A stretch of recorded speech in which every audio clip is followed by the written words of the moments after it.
Sir আজকে তো ভোটের রেজাল্ট, আপনি যাবেন না? না, আমি টিভিতে দেখে নেবো। এই সাল্লু, কটা বাজে ডাক্তার? বালুমাটি অঞ্চল থেকে আপনি 25,000 ভোটে এগিয়ে আছেন স্যার। ঠিক আছে, টিভিটা জোর। ঠিক আছে স্যার। এইবার আসন্ন নির্বাচনে এমএলএ রাশিদ চৌধুরীকে তার প্রতিদ্বন্দ্বী প্রার্থী বস্তির ছেলে শাহিন 50,220 ভোটে পরাজিত করে এমএলএ স্থান দখল করেছে। এই চল আমার সাথে। শাহিন, কাকে মারছিস তুই? মা তুমি আমাকে ছেড়ে দাও।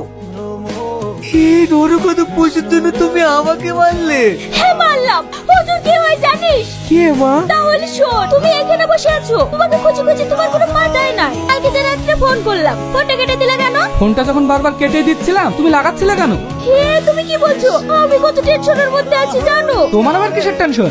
তুমি বলেছিলে না আমাকে তুমি বিয়ে করবে। কই, আমার তো মনে পড়ছে না। তাছাড়া এমন কথা তো আমি অনেককেই বলেছি। এই কথা রাখতে গেলে তো আমাকে 1,000 বিয়ে করতে হবে। হে, এইসব তুমি কি বলছো? আমি ঠিকই বলছি। এইসব অভিনয় না করে বাড়ি চলে যাও। হে, এটাকে দেখে তোমার অভিনয় মনে হয়েছে। তুমি জানো আমি তোমার সন্তানের মা হতে চলেছি। এই নাও, এখানে কিছু টাকা আছে।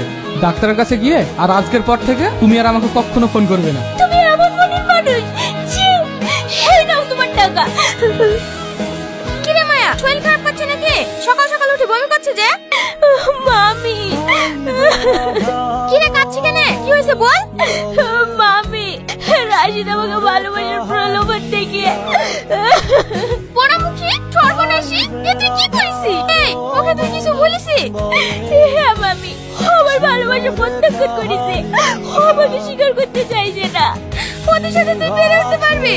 ওরা দিনকে রাত আর রাতকে দিন করতে পারে। আর তুই এসব কি করেছিস?